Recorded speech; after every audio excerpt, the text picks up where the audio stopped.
m'arrêter à Récif avec ce bateau pour deux raisons techniques. La première, c'est d'abord il y a eu un problème sur le Gennaker. En fait, la voile s'est décrochée de l'avant et en fait elle est venue arracher le balcon avant.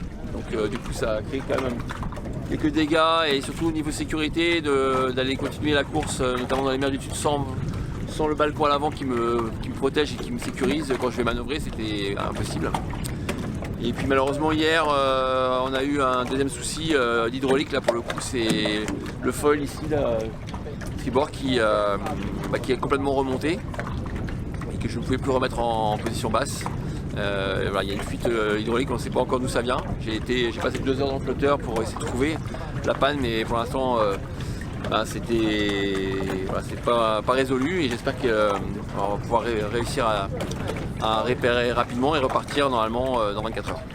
Et comment tu te sens? Tu es dans quel état d'esprit là? Là je me dis que voilà, il faut réussir à repartir, donc j'ai envie de repartir dès que possible. Maintenant c'est un contre-la-montre qui commence avec toute l'équipe qui est mobilisée, chacun sait ce qu'il a à faire. On va essayer de réparer rapidement tous ces petits problèmes et puis on va reprendre la mer demain matin et lever du soleil et repartir vers le sud. Tu es confiant pour le reste de la course? Oui, j'ai confiance. Hein. Si on repart à 100%, la course est loin d'être finie. On a fait une semaine de course, il en reste encore au moins 6, voire 7.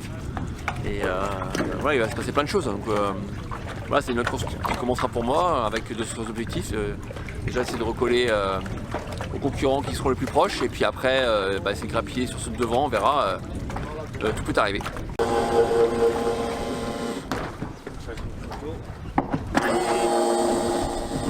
Absorbe, tu dois toujours. Alors, comment c'est? Ouais. Ça glisse, oui.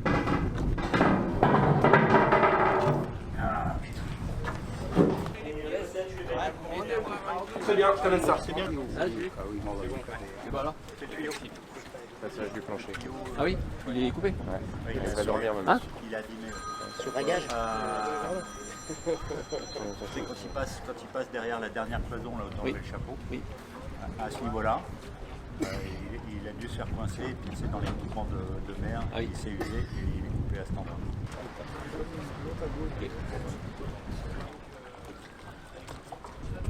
Oui, je t'envoie ça. Ouais. Ça, c'est pas du papier. Je vais amener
Genre de bateau de pêche du Brésil qu'on croise,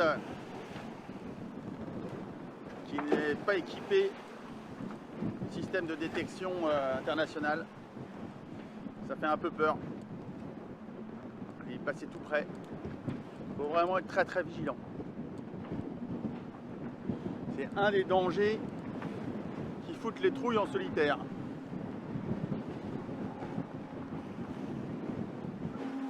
Un des dangers quand on se rapproche des côtes, notamment celle du Brésil, c'est effectivement d'être en contact avec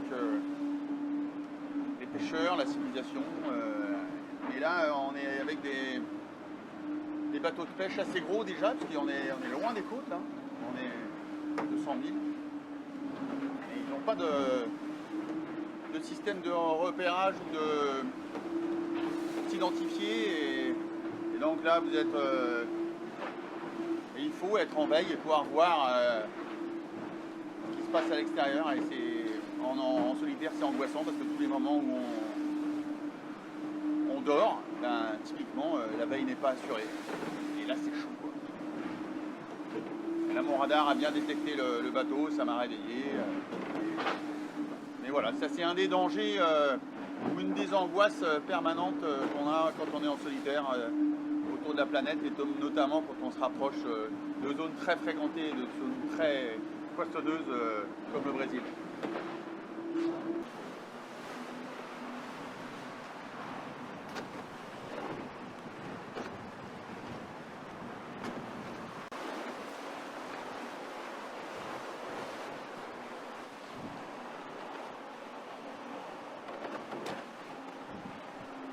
C'est plutôt un peu mou en ce moment là, ça vole pas très bien.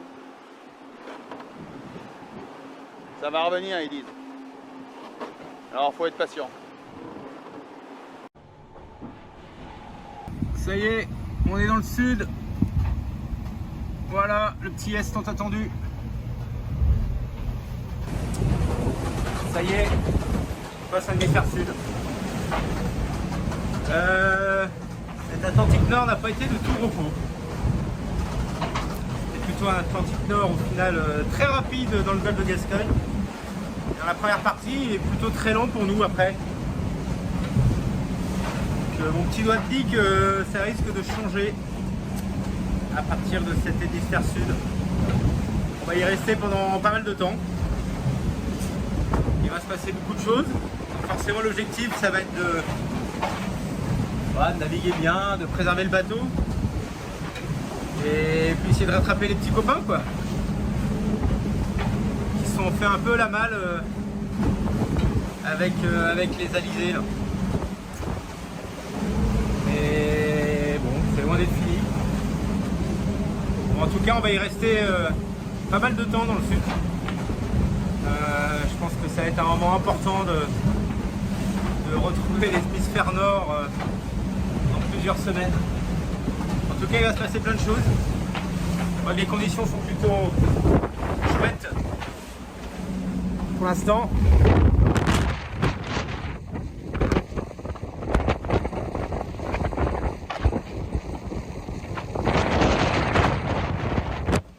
Ce qu'on appelle l'Alizé brésilien.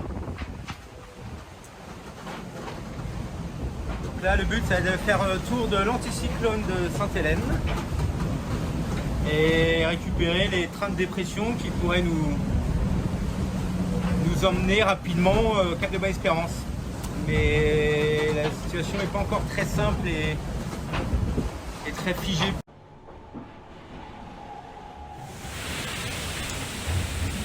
Ouais, petit réveil matinal, des belles couleurs. Hop. Voilà, on descend vers le sud.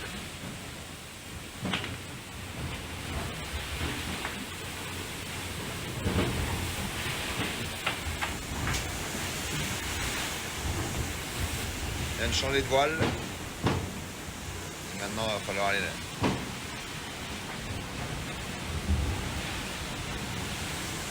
Voilà, réveil actif, changement de voile. Maintenant on est parti pour une grande descente vers le sud.